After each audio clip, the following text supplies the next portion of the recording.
Hello everyone, I hope you had an absolutely fantastic winter break, those that actually took it. I know some people still worked over the winter break and are cursing everyone who had time off. I have not been around for about a month now, and I suppose I should probably give an explanation for that. My family sort of suffered a bit of, there was a family problem just before Christmas and we had that to sort out.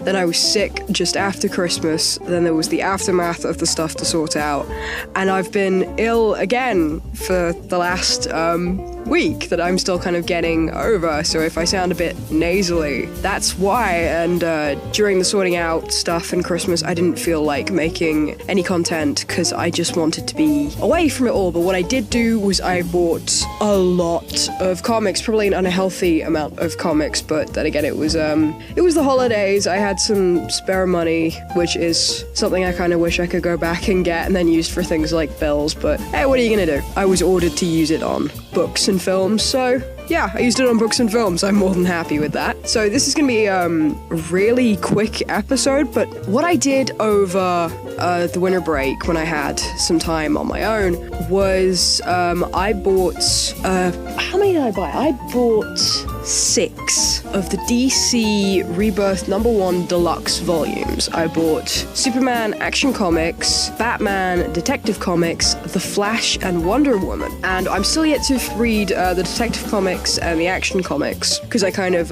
binge read the other 4 in one session, decided I needed to read something else for a little while, and then go back and read these. But it was my first time actually reading The Flash. Apart from Flashpoint, I have never read any Flash at all, and like this massive hardcover had the first 13 issues of the DC Rebirth run by Joshua Williamson, and I went in with only the vaguest knowledge of the Flash, and I came out absolutely loving the character. It's like, okay, I want to read more of this guy. When the next big volume comes out, I'm buying it, I'm binge reading it. I might go back, and I keep hearing that the Jeff Johns run's so good, and I really like Mark Waid, and I know he did a run, so I absolutely loved it. And it was great because it was clearly written for fans of the TV show. I've only seen maybe 2 or 3 episodes of the TV show, and that was maybe 2 years ago. And it's not that I didn't think it was good, it was just I was busy at the time. I watched 2 or 3 episodes and then had other things to do, and then just never got back to it. So, you know, it's just that show that's always, yeah, I'll get around to watching more of it, and now it's come to about, 4 seasons, and I need to catch up on that, and I still need to catch up on Legends of Tomorrow, and I think I'm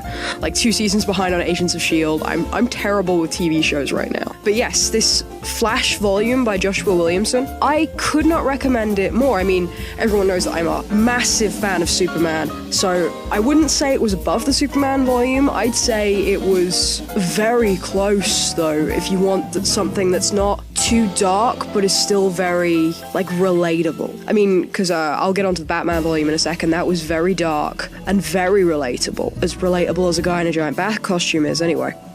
But yes, this Flash volume I absolutely loved, and it started off with this arc, I'm going to call it the Godspeed arc. I don't know if it has a name, but it's just lightning striking random people around his city, Central City. I'm going to get that completely wrong now. It's going to be Coast City, and I've just got it completely wrong. I was listening to a video about Green Lantern earlier, so now I've just got names mixed up in my head.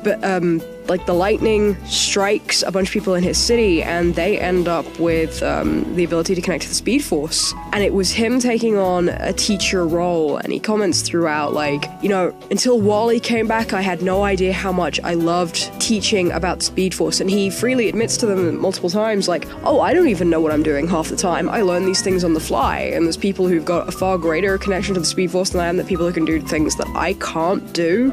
The villain can do something that Barry wishes he could do. In fact, he states often that he wishes he could do this, which I just thought was so cool, because it's kind of a be careful what you wish for kind of mentality. But it's, I don't know, it was really good. And then there was, I really liked the Kid Flash in this. I didn't read a lot of New 52. stuff outside of Batman and Robin and a little bit of the Superman stuff and a little bit of the Scott Snyder. But I'd read him in Teen Titans, like the Teen Titans Rebirth stuff. But I really liked the new Wally West, Kid Flash, in this. He was a ton of fun and very relatable as well. And then the old Wally West coming in, that was a load of fun. I mean, I know this stuff without having read a lot of it. It's just like cultural osmosis. I read the Wonder Woman book too, and I can't say I heavily recommend it, mostly because I was kind of bored going through some of it because it felt really strangely paced. But by the time I was getting towards the end of the book, I was getting really excited and then realized that it was going to end on a cliffhanger just because of how the arcs were structured, because it has the first arc, which is called The Lies, the second arc that's Year One, and then there's a third arc that's in the next book called The Truth. And what it does in this book is it has one issue of The Lies, one issue of Year One, and it goes back and forth like that, and that's how it was in the single issues. But that means that by the time the book ends, you've got to the end of The Lies and the end of Year One, and this cliffhanger that you won't find out what happens till The Truth. And it was like, oh, so I've got to wait until like May for book 2 to come out. I mean, I can easily go and buy this trade paperback, but I did this whole thing where I kind of added up how much I spend on trade paperbacks and realized it's actually cheaper for me to like wait a little longer and then just pick up the deluxe ones. But yeah, if you don't mind picking up in trade paperback, read Wonder Woman, and I heavily recommend picking up volume 3, just so you're not in the same position I am as wondering what the hell happened. I mean, I could go online for spoilers, but I don't know, I really want to read it, and I kind of got mad that I didn't have the other book with me. It's just one of those weird things. I read what's technically the first 2 volumes of the Tom King run of Batman in deluxe hardcover, and we all know that's great, but it was the first time I read I Am Suicide, which was not a good time for me to be reading that given the family situation, but it was like one of those cases where I was reading it and I ended up crying while reading it, and it was just so well done. And there's this I don't know whether or not I should spoil it, but there's a bit where Bruce is talking about the night he made his promise to be Batman, and it was just so well done. And it's one of those things where I'm kind of kicking myself. It's like, oh, why wasn't I reading the Batman titles when I was still collecting single issues?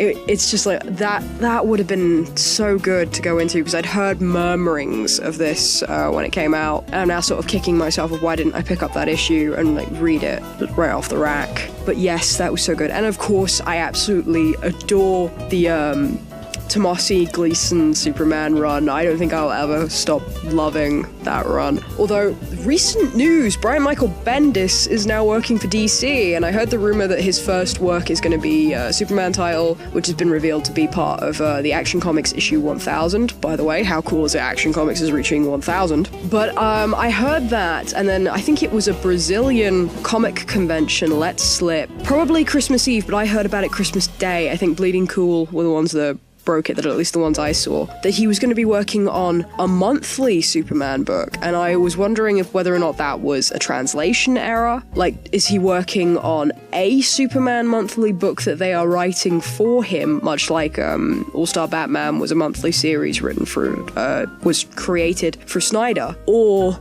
did they mean twice monthly book and he was taking over the Superman title? I really hope not, mostly because I absolutely adore Tomasi and Gleason writing Superman, and I kind of don't want them to divulge into Bendis speak after a while. And I know Bendis loves like writing teenagers, he's really good at it, and sure, if they're gonna age up John as time goes by, then yeah, he'll be the prime age for him. But I'm still sat there going, why don't you have him write Blue Beetle? Or even better, Billy Batson Shazam, or as I still prefer calling him, Captain Marvel, because he is Captain Marvel. Mostly because in my head, every time I think he tries and introduces himself, he goes, I'm Shazam, and then turns into a little kid. That's probably a joke everyone's heard like a million times, but I don't care because I'm clearly behind the times. But yes, speaking of Shazam, I also picked up the 30th anniversary deluxe edition book for Shazam: The New Beginning. Beautiful print. I had these in single issues. I picked them up quite a while ago for about £5 rather. And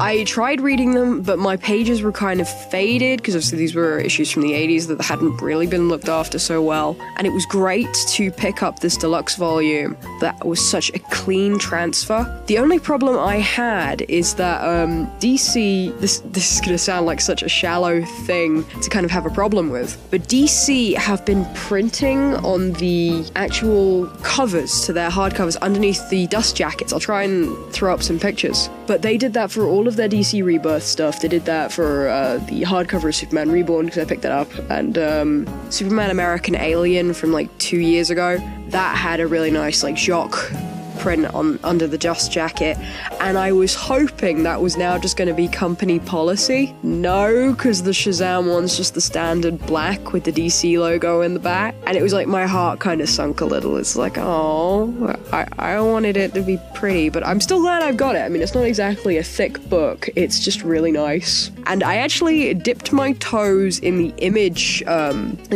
pool. I got I visited a comic store in Stevenage a couple of weeks ago called Limited Edition. A friend had taken me there once, and I hadn't been back, and then I just had the day to myself and just wanted to go out. This was the beginning of the month, and I traveled up to Stevenage, and they were having a sale. Like, half of their racks were like 50% off, and I picked up this massive hardcover of Invincibles by Robert Kirkman, Volume 1, for £10, because it was, I think it's $35 in America, and the way the shop did conversions, then $35 was about 20 quid there, and because it was in the 50% off, that was then a tenner, and it was great because I picked up the Action Comics Deluxe one while I was there too, so I only paid 30 quid for 2 really big books. Although saying that, the Action Comics Deluxe is probably the thinnest of all the ones I've got. No slam on Action Comics, it's the thinnest.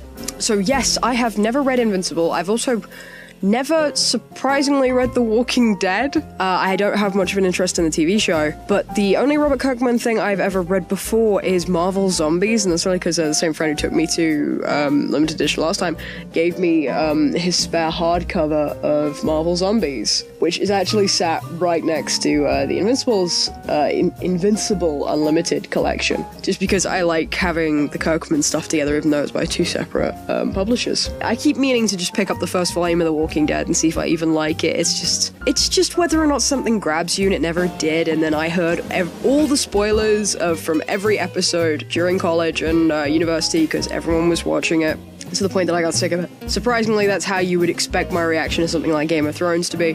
But when I started Game of Thrones, we were about to hit season 4, and the first time I'd heard about it was about 3 weeks before. Even with the Red Wedding, the first time I heard about Game of Thrones was like a few weeks before season 4. Try and figure that one out. But yes. So yeah, I picked up a couple other Image books. One is called, well, it's supposed to be Odyssey, but it's ODY-C by Matt Fraction. And I really like Matt Fraction as a writer. He wrote Fear Itself for Marvel. He did a hugely celebrated Hawkeye run that I'm a little bit through. I need to read some more of. And he more famously wrote Sex Criminals, which he's still writing now with Chip Zdarsky. And I surprisingly really enjoy that title. I never expected to. I think a friend of my brother-in-law suggested it, and then a friend of mine suggested it, and then I picked it up cheap when I was working con, like the first volume, and it was weird, but I surprisingly did not want to stop reading the weird. But still very, like, it's a very human book, even with its goofy sense of humor. And I've got the first volume of Fatal on the way by Ed Brubaker. So yeah, that's my little update for now. Couple of suggestions. I think I'm currently reading the Electro Saga by Frank Miller, who is a writer I'm not normally the biggest fan of, to be honest. The first thing by Frank Miller I ever read was All-Star Batman and Robin, and anyone who's read that book could probably tell you a number of reasons why I don't like it. But I kind of avoided his Electro stuff just because I hated how he wrote women in All-Star Batman and Robin, and I'm not even someone who says, oh, women can't be objectified or anything like that. It's just when you have Wonder Woman pushing a guy out of the way and shouting, out of the way, sperm bank, something's just not quite right there. I mean, I have to wonder. No pun intended. It was a very bad pun, even if it was intended. So yeah, I'm finally reading that, and I started watching The Punisher last night. The Punisher, I think I'm actually going to really like. I've never read any Punisher books. I think he's shown up in a few crossovers I've read. But other than that, I think as soon as I finish the television series, I think, leave me some recommendations for some Punisher to read. I mean, I've heard of the Garth Ennis run, and I think someone's jokingly mentioned the Frankencastle run to me, which I do know what that is. And yeah, the very childish part of my brain would love to see Frank Castle as Frankenstein. But yeah, leave me some recommendations in the comments, because I want to try getting back into the swing of things now that a lot of this stuff's over and I'm kind of coming out of this illness. I mean, I can speak today, that's great. But let me know what you've been reading over the holidays, what TV shows you've been watching, like either superhero related or not, as long as it's got something to do with the world of pop culture. This is supposed to be a community. Come on, guys, let's talk. So, till next time.